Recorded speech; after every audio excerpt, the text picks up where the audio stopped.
عزیزان محترم، اسلامی سال کی جو ابتدا ہے اور اس کی جو انتہا ہے دونوں قربانی سے ہوتی ہیں۔ قربانی ہی سے ابتدا ہے اور قربانی ہی پر انتہا ہے۔ محرم الحرام کی یکم تاریخ کو خلیفۃ المسلمین خلیفہ دوم حضرت سیدنا حضرت عمر فاروق رضی اللہ تعالیٰ عنہ کی شہادت کا دن ہے، اور اس کے بعد یوم عاشور کو 10 محرم الحرام کو خاندان نبوت کے چشم و چراغ حضور علیہ الصلوۃ والسلام کی اولاد امجاد میں سے آپ کے نواسے اپنے خاندان کے 71 افراد کے ساتھ راہ خدا کے اندر جو ہے وہ قربان ہو گئے، اپنی جانوں کا نذرانہ دے دیا، اپنی اولاد کا نذرانہ دے دیا، اپنے مال کا، اپنے وطن کا، ہجرت کر کے وہاں سے تشریف لے آئے اور راہ خدا میں قربان ہو گئے، جام شہادت نوش کر لیا۔ تو محرم کی ابتدا قربانیوں ہی سے تعبیر ہے، قربانیوں ہی سے معمور ہے۔ اسلام ایویں ہی ہم تک نہیں پہنچا اور ایویں ہی بغیر کسی قربانی کے قیامت تک یہ جاری و ساری نہیں رہنا۔ اس کی جڑوں میں جو ہے وہ مسلمانوں کے اکابرین نے، اسلاف نے، صحابہ کرام نے، اہل بیت رسول اللہ علیہ الصلوۃ والسلام نے اپنے خون سے جو ہے وہ اس کو سینچا ہے اور اس کی آبیاری کی ہے۔ ہماری طرح آسائشوں میں رہ کر اور تعیش والی زندگی گزار کر کھانا پینا، پہننا، اوڑھنا، بچھونا، رہن سہن، تہذیب، تمدن، ثقافت کے سارے تقاضے پورے کرتے ہوئے بغیر کوئی جو ہے وہ کچھ بھی خرچ کیے بغیر اسلام کے لیے، اور نہ وقت دیا اسلام کو، نہ مال دیا اسلام کو، اور اس طرح سے جو ہے وہ زندگی نہیں گزاری انہوں نے۔ وہ صحابہ کرام علیہم رضوان، انہوں نے بہت ساری قربانیاں دی ہیں۔ حضور علیہ الصلوۃ والسلام کے مدینہ طیبہ میں جانے کو، وہاں رہنے کو کس کا جی نہیں چاہتا،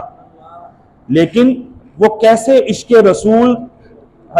رسول حقیقی کا دعویٰ کرنے والے تھے، کیسا سچا ان کو عشق الہی تھا اور عشق رسول صلی اللہ علیہ وسلم تھا کہ حضور علیہ الصلوۃ والسلام کے مشن کو لے کر، حضور علیہ الصلوۃ والسلام کی دعوت کو لے کر، حضور علیہ الصلوۃ والسلام کے پیغام توحید و رسالت کو لے کر جو آپ نے پیغام پوری دنیا کے لیے جو ہے تجویز فرمایا اللہ کے حکم پر، صحابہ کرام دریاؤں میں اور پہاڑوں میں اور چٹیل میدانوں میں اور کہاں کہاں اپنا وطن چھوڑ کر وہاں تشریف لے گئے۔ اسی لیے آج جب دنیا کا سفر مسلمان کرتے ہیں تو انہیں مختلف ممالک کے اندر، پہاڑوں کے اندر، جنگلات کے اندر، میدانی علاقوں کے اندر صحابہ کرام علیہم رضوان کے مزارات کا مشاہدہ ہوتا ہے کہ صحابی رسول کہاں تک کیسے سفر کر کے آئے ہوں گے۔ آج کا سفر تو اتنا آرام دہ ہے اور اس میں کوئی مصائب نہیں ہیں، اتنے کوئی مشکلات نہیں ہیں، کوئی پریشانیاں نہیں ہیں، صعوبتیں نہیں ہیں، کوئی خوف نہیں ہے، کوئی تنگیاں، رکاوٹیں جو ہیں وہ حائل نہیں ہوتی۔ آسانی کے ساتھ انسان فلائٹس کے ذریعے، ٹرینوں کے ذریعے، کوچز کے ذریعے جو ہے بائی روڈ، بائی ایئر اور بائی شپ جو ہے وہ سفر کرتا ہے اور اپنی منزل مقصود تک پہنچ جاتا ہے۔ ان ہستیوں نے اتنی آسانیاں بھی نہیں تھی، فراوانیاں نہیں تھیں جو ہے وسائل کی، اس کے باوجود کس طرح اپنی جان ہتھیلی پر رکھ کر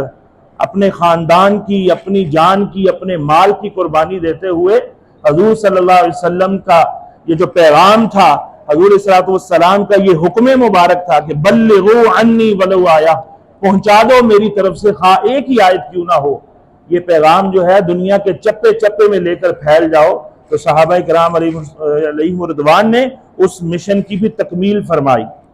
اور اس کے لیے پھر یہ نہیں کہا کہ یہ میرا وطن ہے میں نہیں چھوڑوں گا، یہ میں نے تو یہیں مرنا ہے، یہیں دفن ہونا ہے، نہیں۔ آپ نے پھر جو ہے وہ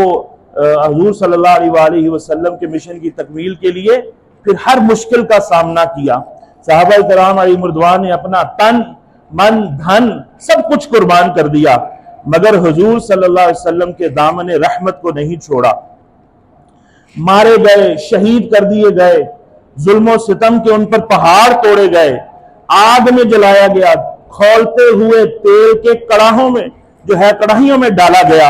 اور شہید کر دیے گئے، سولی پر لٹکائے گئے، زندگی یعنی حیات کی حالت میں ان کے جسم کے اعضاء کاٹے گئے، لیکن انہوں نے احد احد کی صدائیں اور اللہ اکبر کی صداؤں کو نہیں چھوڑا، اپنے دین کو نہیں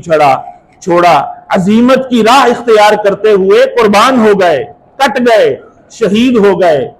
لیکن حضور علیہ السلام جو توحید کا جام پلا کر گئے تھے، جو رسالت کی شمع ان کے سینوں میں فروزاں کر کے گئے تھے،